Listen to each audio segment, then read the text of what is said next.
Well, it's actually been a little while since Joe Rogan had a guest on that I suspected would cause a bit of a kerfuffle. I was very critical of Joe Rogan when he took the Spotify deal, not because of the money or anything like that or the exclusive platform, which I thought was a mistake at the time, which turned out to be correct in terms of reach, but because he had deleted almost 24 episodes with people that Spotify deemed to be, let's just say, too spicy. Sargon, Gavin. I think there were a couple of Alex episodes. I can't be totally sure about that. Um, Milo. There were a lot of episodes that I don't care if you like those people or not. Joe Rogan, big free speech guy, deleting these episodes in exchange for the bag felt weird. Why not just edit out the stuff that maybe they had a problem with or something like that? But today he hosted an individual named Ian Carroll. Nothing Ian Carroll. I don't have any opinions on him. He's in a different kind of like a totally different world than me. But what he is in is in the business of talking a lot about America's greatest ally and pointing out a lot of negative things that their government does, which is by definition very dangerous thing to do. I suspect we'll be getting a condemnation of this episode from the ADL by the end of the day, and I'm not kidding you. I skimmed through most of the episode, and I tuned into the parts that I thought would be, causing the most trouble. And almost certainly there are mad journalists right now penning outrage pieces talking about, how Joe Rogan platformed the most evil man alive, things like that. Look, I don't know every opinion that Ian Carroll has. I probably agree with some of them. I probably disagree with other ones. But like his existence on a platform or whatever is relevant to me. Good for him. Getting on Joe Rogan is definitely the dream for a lot of people who create content because it just puts you over for the most part, unless you completely tank, which has happened a few times on that show. But I mean, let's look at how the internet's reacting. By the way, thank you so much, everyone that's checking out Quartercast. It's my live stream channel. I'm going to put the link in the description below. I'm trying to reach 100,000 subscribers by my birthday, which is in a month. This is my live stream channel. We're live every day at 1 Eastern, and we're also live there for special streams. And we also have standalone segment videos coming out if you're not into live streams. It's literally a wealth of other, new interesting content. If you don't have Rumble, if you have Rumble, you should follow the quartering on Rumble. But if you don't, and you don't want to get it, please do follow Quartercast over on YouTube. Let's take a little bit. I'm going to put the link in the description, and hopefully you tune in tomorrow to the live stream. So I put this tweet out. I said, Joe Rogan is about to face the most scrutiny he has ever had to in his life. Now, maybe that's hyperbolic. It probably is a little hyperbolic. Certainly his comments about Planet of the Apes and things like that, he faced a good bit of criticism there that kind of quickly went away. But given the things that Ian Carroll talks about, he speaks very negatively about Israel very often. And again, I have Jewish viewers. I have no problem with Jewish people. Jewish people are my friends. I don't know any Palestinian people, but I'm sure I'll be friends with them if they're cool people.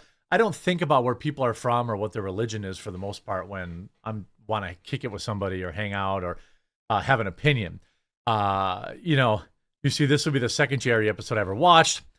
All Ian's going to say for 3 hours is it was the Jews. Might be spot on. He's practically Gen Z's Alex Jones. It's been great so far. Waiting for this for quite a while. Objectively, there's just too many rabbit holes that could be done. There is a lot. And if you go to the episode and you look at the timestamps, the last 20 or 30 minutes of this show is dropping some pretty specific truth bombs about the government and Israel that may be, again, just because he said it doesn't mean it's true. I'm just saying this is, he talks about it. He talks about Bibi. He talks about the formation of their government and how a lot of these people got in the way. He also talks about the coup and how it was a public wake-up call to media propaganda, which I totally agree with. But he does talk about, the influence of power groups, deep state, corporate powers, and geopolitics. Mr. Jeffrey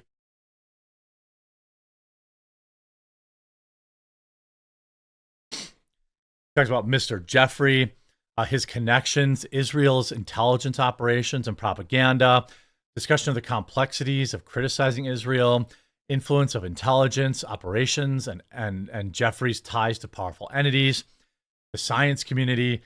These are all things that, when I listen to it on its face, seem mostly true.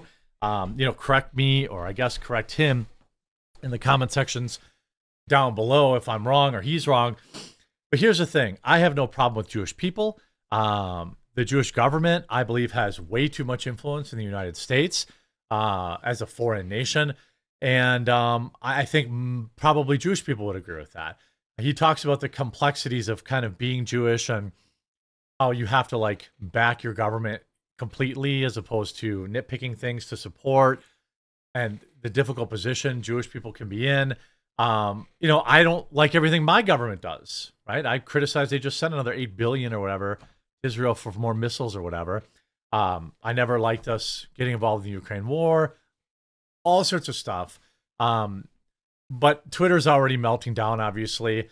When I put together this list of insane conspiracies from Owens, I almost forgot all the ones that are related to Jews come from Ian Carroll, the guy straight up a neo bad guy from WW2 who intentionally misleads people. Very disappointed Joe Rogan had him on, especially because Joe has no way to push back on his insane claims. Most regular people wouldn't be able to dissect what's true and what's not because they often have specific claims that often require extensive research to recognize just how false they are. Now, I actually agree with this, and I think it would have helped Ian's case if there was an expert, whatever, on the other side, or an Israeli expert that could be there to debunk Ian's opinions or positions. I think that would have been probably a more interesting show because, quite frankly, I think Ian is probably right about at least some of the things he says, but I think it helps his credibility to have somebody there who could debunk them. Now, calling him a bad guy from WW2 and all this kind of stuff, that doesn't really, I don't think that really helps your opinion. It's honestly scary that where some of the stuff is being normalized. While left-wing anti-Semitism has become more institutional, there's also a normalization of open dehumanization by several figures on the right. Several key figures are responsible for it are foreign, but you have Owens, Carroll, Blazarian, Shields, etc. have built up large audiences and thus they treat acceptable. I don't have any problems with Jewish people, but I understand how criticizing things that their government does creates a tough spot because I would understand the way when people criticize America who aren't Americans, I feel like this visceral emotional response to that. You see this, Roy Ben Sevi saying, wow, Joe Rogan really had Ian on his podcast. Massively disappointed. Joe is platforming people like him. I mean, there's all sorts of people calling him, bad guy from WW2. Here's awesome Jew. I never expected to see Joe Rogan host Neo back. See, like, he's complaining about, a guy he says is lying or opinions he disagrees with, but then he's calling him like a bad guy from World War II with no evidence. So it's like, if you want me to, as somebody who is new to understanding this guy and his opinions, if your critique of him is that, he's this fictional thing, right? It completely destroys your argument against him. You're just trying to smear him. And I don't know who this individual is, but like, I don't think you really win any points by just calling names, that's an emotional response. And you're not going to convince me that this guy's a bad guy because I don't respond to those emotional responses.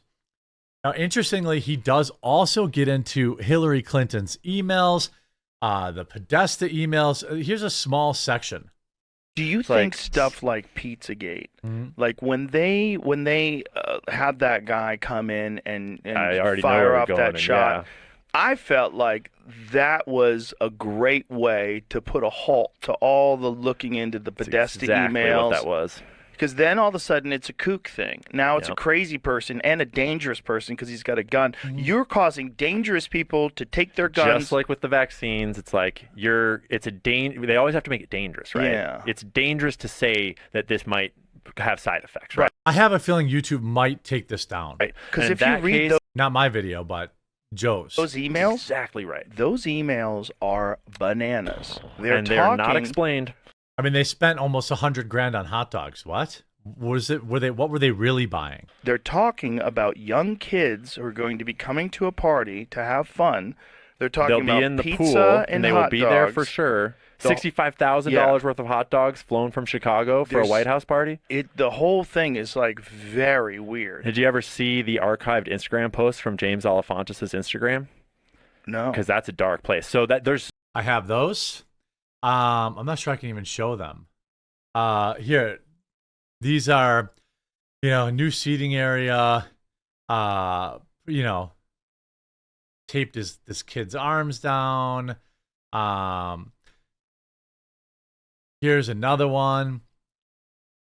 I don't really know what's going on with that. Here's a kid holding a bunch of money. A child that takes after you. Okay. That's quite of an expressive face. That's his money. I don't know what's going on with this. Some sort of large-scale refrigeration unit. There's all sorts of weird stuff. Obviously, right now, people are starting to research that. Both the terms fake news and the terms, the pizza terms. This is a, pretty spicy matzo ball to throw out there. And then you also have them talking about Alex. Yeah. That whole term is funny because there's got to be real controlled opposition. That's why it's a term. Because it's a war, dude. Yeah, well, it's crazy out here. A valid strategy. Yep. But I think you could figure it out after a while. Yeah, and for me, it's really interesting because, and you know this too, you've been in this game for forever, is when you actually get to meet people in real life, you learn things about them. You get that vibe of them. Yeah. That it's not impenetrable. You can be fooled.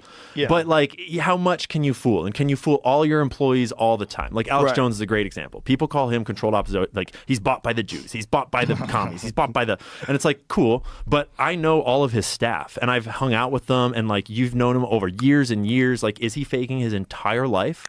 Like, I've been on his show. I've seen what prep he was they do. doing the exact same thing when no one was listening. Exactly. He was on the public radio. So, I mean, it's going to be interesting talking about Hillary Clinton, talking about Jeffrey, talking about Israel. You can see Ian Carroll is gaining many new followers. I suspect he will gain 20, 30, 40, 50,000 followers after this appearance. And again, feel free to debunk the things he says. I barely, I don't know him, but a lot of times you can learn about somebody based on what their critics say about them. And what I haven't seen on Twitter yet is anybody actually debunking the things he's saying. I just see people calling him names. So maybe that exists, and I'm definitely open to watching a video or reading a thread that can, debunk that. Screaming fake or this is a lie doesn't actually do that. Democrats tried that last night. I hope you enjoyed this video. If you did, make sure to leave a like on it and do me a small favor. Go on over to Quartercast, search for it, one word on YouTube, you'll find it, or download the Rumble app, follow The Quartering there. It's the daily live stream channel. There's daily live streams, there's extra live streams, there's all sorts of content there. It's me, Hannah Claire, Styx, Melanie Mack, and Luke Rodkowski, and many more. I hope that you check that out. Trying to reach 100,000 subscribers by my birthday. We'll talk to you again real soon.